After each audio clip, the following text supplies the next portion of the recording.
Many of you knew and loved him. Dan was my friend, my roommate, and predecessor as manager of the Castle Country Club.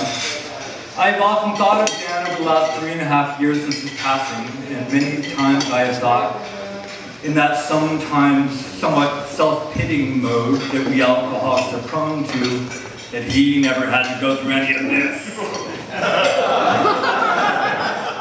But of course, that's not true. I first met Dan in the 80s when we were both angry young men, activists who would act up and talk to conform. My tribe was there also with us. In the era of Reagan, Dan was already sober then, although I didn't know that at the time. I wasn't sober. Many people don't realize that the Castle Country Club closed for a time in the late 1990s after the first manager, Joe Healy, went into the seminary and passed the keys to Favorite Places, which managed to keep it open only sporadically with support from the Favorite Places staff. The club was on the verge of closing permanently when Dan and others stepped forward and insisted that the club be reopened with the support of Favorite Places and volunteers from this community. Dan's tenure at the CCC was the crowning achievement of his life. And during those 9 years, he faced many personal challenges. He had been one of the lucky ones, rescued from the brink of death from AIDS by the new antiretrovirals, but he had been left scarred by PML, an AIDS-related condition, which left him prone to seizures, as well as the hepatitis C, which eventually took his life. And through all of this, he maintained his post on the steps of the Castle Country Club, with his trademark sardonic humor, his fierce Irish temper, and a conviction that the club was essential to the health of the LGBT recovery community in the Castro, where alcoholism and addiction takes or destroys so many lives. The club faced many challenges in the 2000s. Money was always a problem, as it is today. There was always a shortage of volunteers, as there is today. Favorite Places was constantly about to withdraw their sponsorship, just as they are today.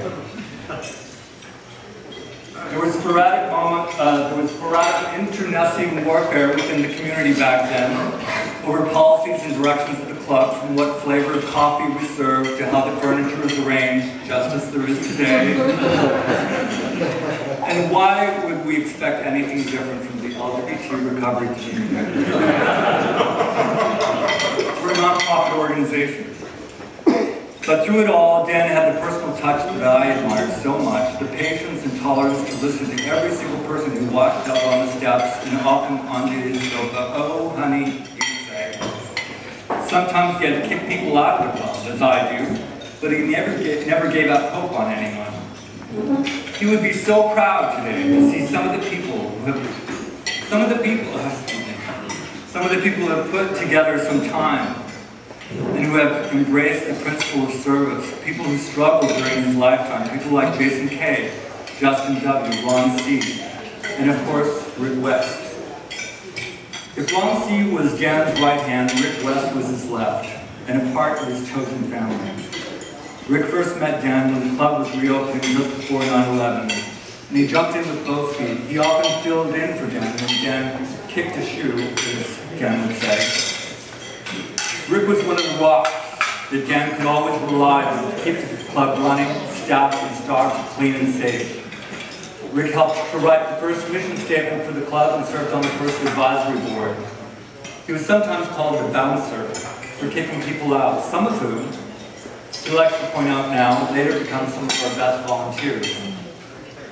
Rick has had some of his own challenges along the way, but he always said that the club would always be a second home to him. And he always came back, no matter what. And I plan to hold him to that. The Castle Country Club Board selected Rick to receive the first Dan Cusick Service Award because through his actions, he embodies the principles behind the 12 steps that Dan exemplified in his life. Service, yes, but also perseverance, courage, hope and faith, and of course, brotherly love. It is through his actions that Rick has been an example to so many, including myself. When my own courage and faith have wavered, Rick has been there, quietly just showing up and getting the job done.